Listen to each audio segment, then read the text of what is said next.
Obviously, we've had this long break. We've still got a couple weeks left of the series. What can you tell us about the future of Contender Series for next year? And I mean, have you already started talking about 2021 and will there be 1 run, 2 run, when it'll start again, all that good stuff? That I don't know. We're going to have to see. One of the things that concerns me, and I think I talked to you guys about this earlier in the year, we're not feeling it yet, but we're going to feel the pain of the pandemic over the next year, year and a half, with some of these small shows not operating. You know, when the world was normal, there were shows every weekend all over the world, multiple shows every weekend, pumping out, you know, young talent. We're gonna feel this by the end of next year. Doing an Ultimate Fighter too, which isn't gonna help. Just 2 other quick ones for me. Tito Ortiz, he's on the city council in Huntington Beach. He's chasing a political career now. Any thoughts on a budding political career with Tito Ortiz? Good for him. Good for him. Yeah. Fair enough. And last one for me, it's not done yet, but the presidential race, obviously you supported Trump all the way through. Looks like he might come up short. I'm just curious. I mean, I know that was your personal support and you guys have a long, lengthy relationship. Is the flip side, is there any concern if Biden does win that there'll be any negative impact to the UFC or the business or anything like that? In what way? I don't know. I mean, like Biden's going to come after me? Yeah, you were so supportive of Trump that maybe they take aim at you. I think Biden even knows who I am. I think Biden knows who Biden is.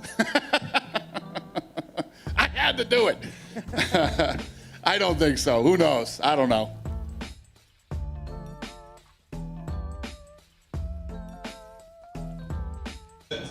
On your own situation, you're obviously moving up to fight Jan Blachowicz.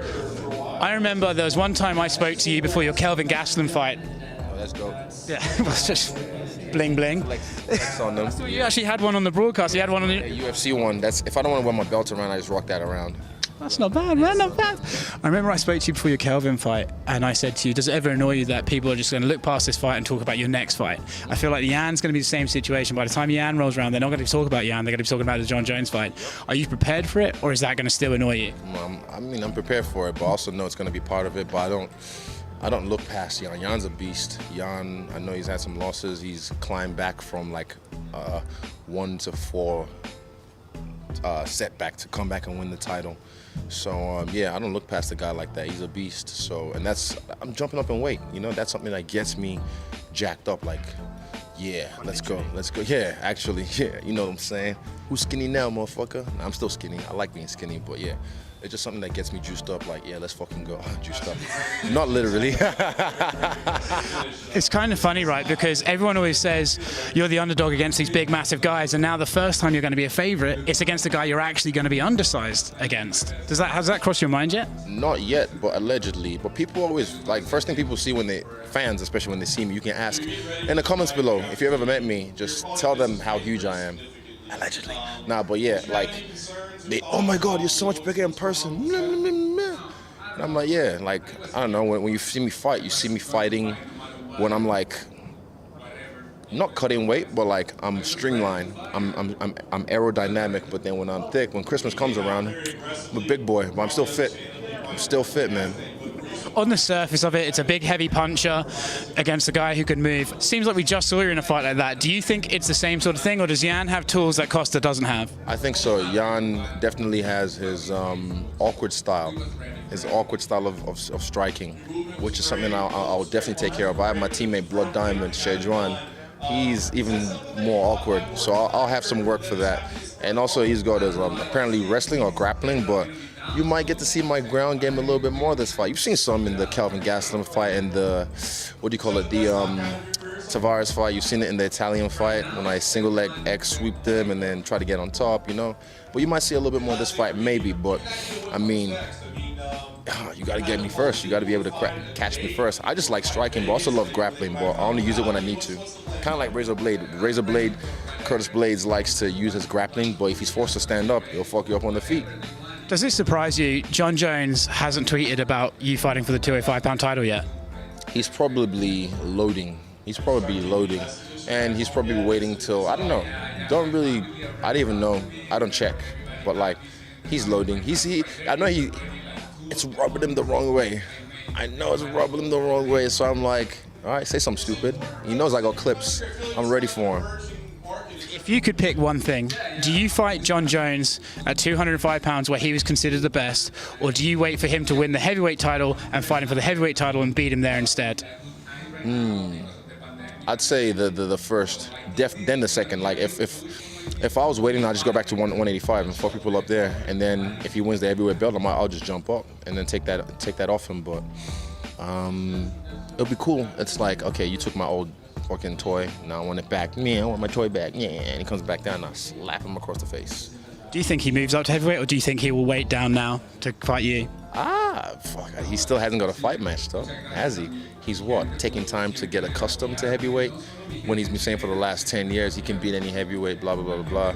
So, I don't know, don't care. I'm still just doing me. I'm just doing me. I'm enjoying myself, and I'm enjoying my man. Fuck yeah. I'm so proud of us, man. Like, what we've done from little old New Zealand, to have now in our gym alone 6 guys in the UFC, and we're dominating. It's beautiful. It's fucking beautiful. And last thing for me, you are about to fight for the 205-pound title. Then you're probably going to have this mega box matchup with John Jones. Do you ever stop and laugh at how cosmically scripted your life seems to be? You know, everyone's seen the Truman Show. And I talk about being player one. I kind of relayed that in New York, and I talked about the way I see things. I even 2 days ago went to the Allegiant Stadium. I drove around it and just kind of like took it all in. And I was like, this is just the ultimate layup, or the ultimate alley-oop from the universe.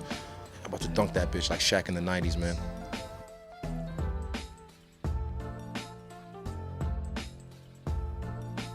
I'm talking to Aspen Ladd, UFC bantamweight. So where are you right now in terms of your recovery? Can you walk around? Can you train? How much can you do?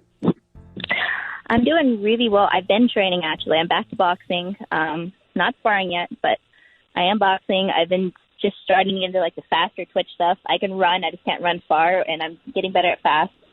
I'm starting into like the explosive movements. I can walk around just fine. I've been hiking like crazy.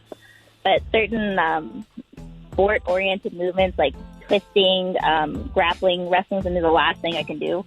It's really the hard landing on the knee and coming out of it. So my whole life right now is focusing on re-strengthening the leg and then the fast twitch movements. But I'm doing well.